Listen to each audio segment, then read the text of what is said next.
I'm writing this from a small hotel room off Avenida Juarez because if I don't pour it out somewhere, I'm going to do something that ruins the rest of my life. My hands won't stop shaking. The cheap mezcal I bought at the corner store isn't helping. Nothing helps. So just call me Grant. I'm 44, and about 12 hours ago, I learned my wife doesn't have another man. She has another family. Not she's seeing someone. Not she's flirting.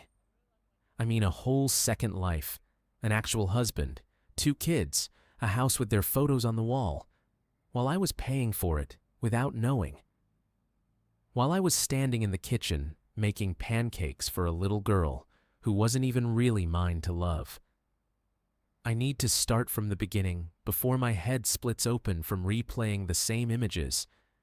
Her laughing with them, her hand on his shoulder like it belonged there, the front gate I paid for, the patio I imagined we'd drink coffee on. 18 months ago, I was in Portland, operations supervisor for a regional shipping company, not glamorous, but steady. 70-something thousand a year, benefits, predictable stress. I'd been divorced 3 years, no kids, thank God, and I'd finally reached that numb, manageable version of peace. Small place in Beaverton, a used Tacoma, money in savings, a 401k I pretended not to look at too often. Then corporate announced they were moving our division to Arizona. I could relocate or take severance. The severance package was tempting. After taxes, about 40 grand. I had a little over 60 in savings. The retirement account was bigger. But if I cashed it early, I'd eat penalties and still walk away with enough to reset somewhere. I did the math like a man trying to convince himself this was rational. If I lived cheap, I could buy time. If I bought time, I could find a new life. My friend Mateo had been living in Mexico for 2 years, always posting street tacos, sunsets, rooftop beers, some "this is what freedom looks like" caption. I'd always rolled my eyes at it. It felt like running away. But the day they told us about the move, running away stopped sounding like weakness and started sounding like oxygen. So I took the severance, sold the house, cashed what I shouldn't have cashed, put the money into a Schwab account, and told myself I was being brave, not impulsive. 3 months later, I landed in Mexico City with 2 suitcases and a number in my banking app that made me feel both powerful and terrified. Mateo picked me up, hugged me hard, laughed at how pale I looked in the sun. He drove like everyone drives there, confident chaos, through neighborhoods that felt like worlds stacked on top of each other. We ended up in a quieter area outside the center where he'd been renting. He helped me find a small furnished place, clean, safe, nothing fancy. Rent that felt like a joke compared to Portland. My budget was simple. Live on pesos, keep the dollars untouched as long as possible. I could stretch it years if I was careful. I even picked up remote consulting work, little projects, a few $100 here and there, enough to slow the burn and make me feel like I hadn't completely abandoned reality. The first month was just adjusting. The noise, the density, the way the city never truly sleeps. But there was life everywhere. Vendors calling, kids chasing a ball in alleys, old men arguing good-naturedly over dominoes. People looked at each other, talked, laughed, and after years of living like a ghost in the Pacific Northwest, that felt like medicine. Then I met Marisol. I wasn't looking for love. I swear I wasn't. I was looking for quiet mornings and a life that didn't feel like a countdown. Mateo dragged me to a birthday gathering, one of his coworkers from a co-working space. A mix of expats and locals, a backyard grill, too much music, too much beer. I remember standing by a table, pretending I wasn't awkward when I saw her, not dressed up. Jeans, simple blouse, hair pulled back like she didn't care to impress anyone. But she had this smile that didn't look rehearsed, like her face didn't need permission to light up. Mateo caught me staring and grinned. That's Marisol. She's solid. Works hospitality. Not out here hunting tourists. That line should have been my first warning. How casually we categorize people to protect ourselves. But at the time, it felt like reassurance. I walked over and said something stupid about the music. She laughed anyway. She was 29, front desk supervisor at a boutique hotel. She had a 6-year-old son named Emiliano. Single mom, she told me. And the way she said it had both pride and exhaustion in it. She was taking online courses, trying to move up to management. I can't do night shifts forever, she said, rolling her eyes like she'd made the same promise to herself 100 times. Ambition, responsibility, real-world weight. Those things mattered to me more than beauty ever did. We traded numbers, texted a little, then met for coffee near her hotel. She showed up in uniform, hair neat, name tag shining, and it did something to my brain. This sense that she was legitimate, anchored, not some fantasy. On the third date, she got serious in a way I didn't expect. A lot of foreigners come here thinking money fixes everything, she said. They think it buys love. It doesn't. I rushed to defend myself. I'm not like that. She studied me for a long second. Maybe. But you need to understand why people don't trust. I should have heard the warning inside that sentence. Instead, I heard honesty. I heard integrity. I heard, she's not playing games. God, I was so eager for that to be true. A month and a half in, she introduced me to Emiliano. We met at a park on a Sunday morning. He kept his distance at first, peeking at me like I might bite. Then he asked if I knew how to play football. I didn't. I lied and said I used to. He corrected my form with the seriousness of a coach and the mercy of a child who still believed adults could be trained. Marisol watched us with this soft look that made my chest ache. Afterward, we sat in my car, and she told me Emiliano's father wasn't involved. He sends money sometimes, she said. Not much. He's gone. I believed her because I wanted to, because it fit the story my heart was already writing. Lonely man finds meaningful life, becomes steady presence, builds a family that needs him. 2 months later, she took me to meet her parents in Puebla. The drive was beautiful. Mountains, fields, small towns, where life moved at a pace that felt like a different century. The house was modest, concrete, a little courtyard, plants everywhere.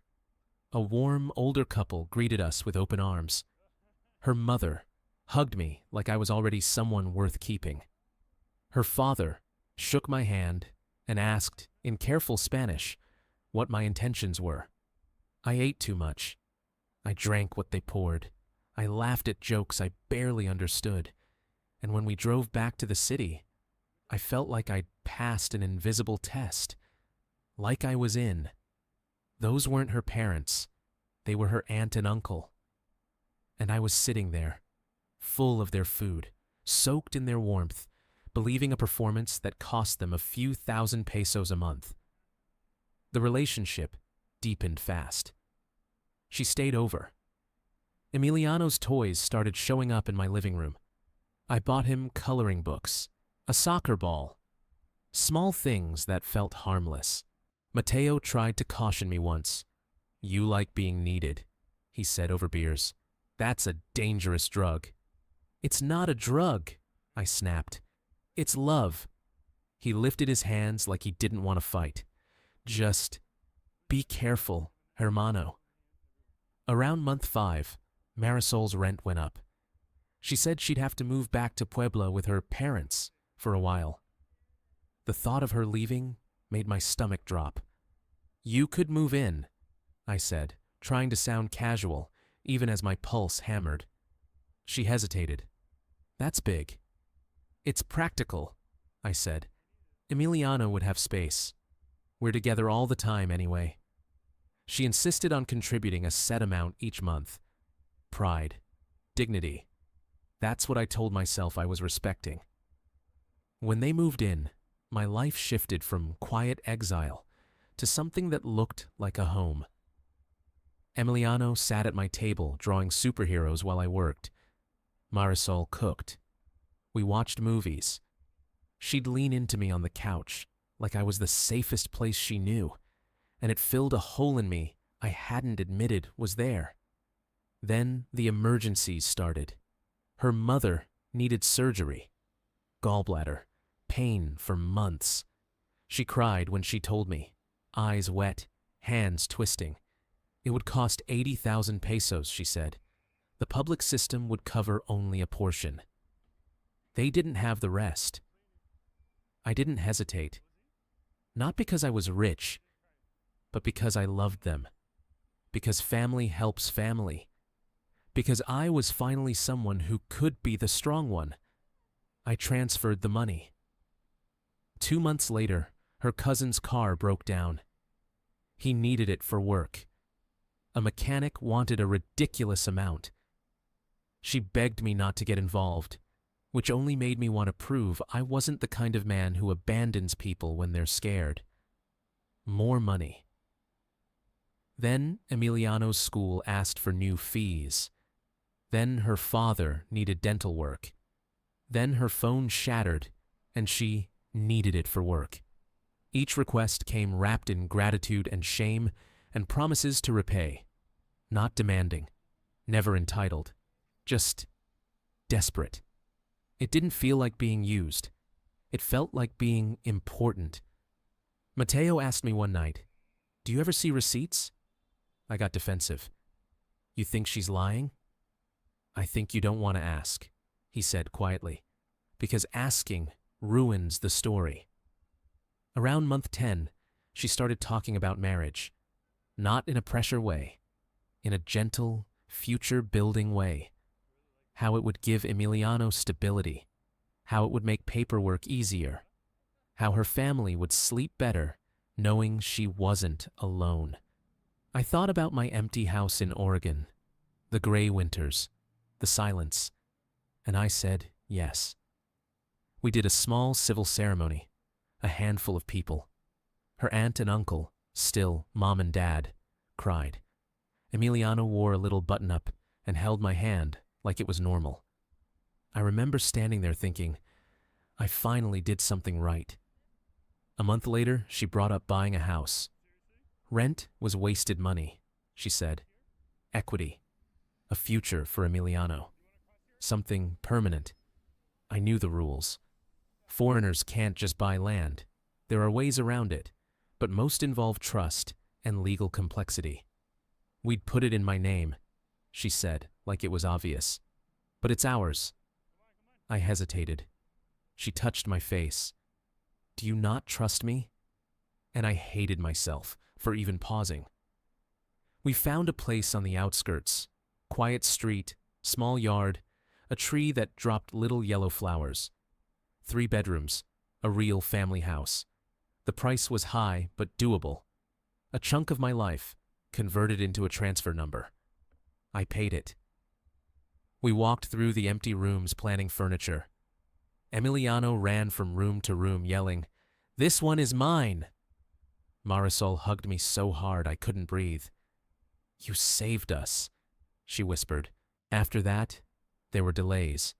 Paperwork issues, repairs, title processing. She said it was better to wait before moving in. "Can we go see it?" I asked once. "It's a mess," she said. "Not ready. I want it to be perfect when you see it again."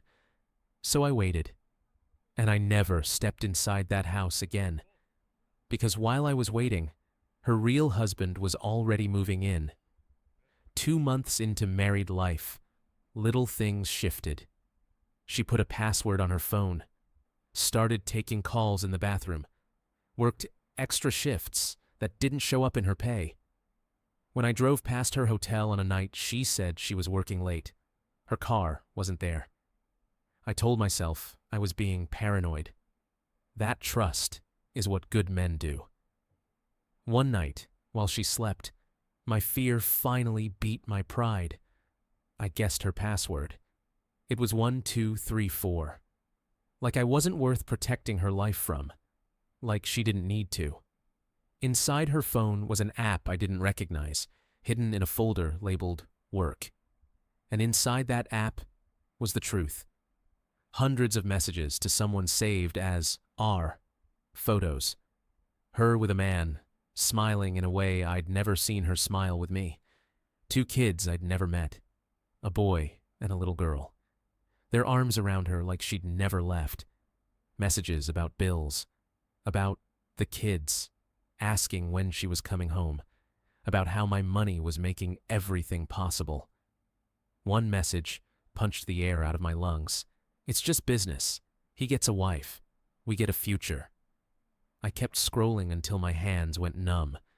The man's name was Raphael. Her husband. Married 9 years. And the house, the one I bought, was in Puebla. Already furnished. Already theirs. I sat on the bed with her phone in my hand when she came out of the shower. She froze when she saw the screen. "Who is Raphael?" I asked, and my voice sounded like it belonged to someone else. She stared at me for a moment, then sat down like she was exhausted. "He's my husband," she said. Hearing it out loud did something violent to my brain, like the world cracked and kept cracking. "How long?" I demanded. She didn't cry. She didn't beg. She said it like a fact she'd made peace with years ago. All of it. The kids in the photos? Hers, Raphael's. Emiliano was not a lonely single mom child looking for stability. He was part of a family I'd been allowed to borrow. I felt rage rise like heat, the kind that makes your vision tunnel. I threw a chair into the wall. The sound felt good for half a second, like breaking something physical could undo what was broken inside me. She watched, calm, like she'd rehearsed this moment. "You were survival," she said. Survival. Not love. Not mistake. Not confusion. A plan. I demanded to know who knew. She listed them like a grocery list. The aunt, the uncle, a cousin who'd arranged the party. Raphael. "How much?" I asked, and my voice cracked. She opened a spreadsheet. A spreadsheet. Every peso tracked. Every emergency. Every loan. Every gift. The total was a number I still can't say without feeling sick. When I asked about Emiliano, she looked at me with something like pity. "He'll forget," she said. "He's a child." That line broke me worse than the money did. Because money is math. But loving a child is a wound you don't get to close. I told her to leave. She packed fast, like she'd done it before. Like this was always temporary. At the door, she said, "I'm sorry it ended like this." And I told her the truth. "You're not sorry. You got what you wanted." Then she left, and the room got so quiet I thought I might suffocate in it. I destroyed the apartment in an hour, punched walls until my knuckles split, shattered things I'd bought to make a home. The landlord will keep the deposit. They stopped. The hotel is already threatening charges for a door I hit hard enough to crack. I don't care. Nah, come on. It's all just numbers now. Say Yesterday, thank you to I him. went We to didn't a thank him, lawyer. did we? I brought screenshots, transfers, documents, everything. Individual ones? He listened, nodded, then leaned back and said what I didn't want to hear. "You gave money to your spouse. You Don't go in front of chose to me. put the property in her name. Proving So I don't fraud want is anyone to know who we are. difficult. Difficult. You know? Like my life was an inconvenient paperwork issue. I walked out. Now I'm here. Hotel room. Blinds They don't want anyone half to know. closed. My phone in my hand, like it's glued there. She hasn't blocked me. Why would she? I'm not a threat. I'm a finished job. Her story today is a photo of the house's exterior in the morning light. The yard looks cared for. There's a swing set. The swing set she once mentioned like it What? was for our future. The caption is one word. Bendecidos. Maybe they're putting something up. Blessed. Scaffolding. And the worst part, the part I keep circling like a tooth to a sore gum, is that I don't even fully yeah? hate her. They have a I parade? understand desperation. I understand choosing your children. I understand how poverty turns morality into a luxury. But understanding doesn't unspend the money. There wasn't? It doesn't unscramble my brain. Oh, It yeah. doesn't stop my hands from shaking when I picture Emiliano. Last time I someone came else with you. Papa in the house. Oh, there were? I keep thinking about The driving yellow, to the orange Puebla. ones? I have the address. I could have stand two. outside We the got gate and watch them One for the live baby. the life I paid for. I could demand something back that's already gone. But I also know what that road leads to. Not justice, just ruin. So I'm writing instead.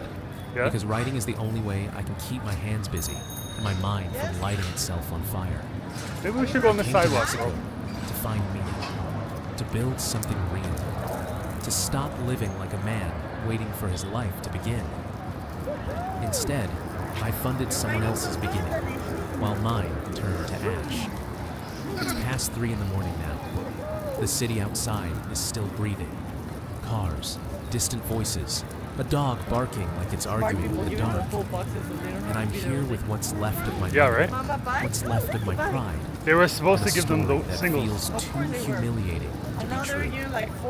The only thing I know for sure is Because they're this. like, those gringos are greedy. When someone makes you feel like a hero, ask yourself what they're getting out of your cape. I didn't ask. I just wore it. And it cost me everything.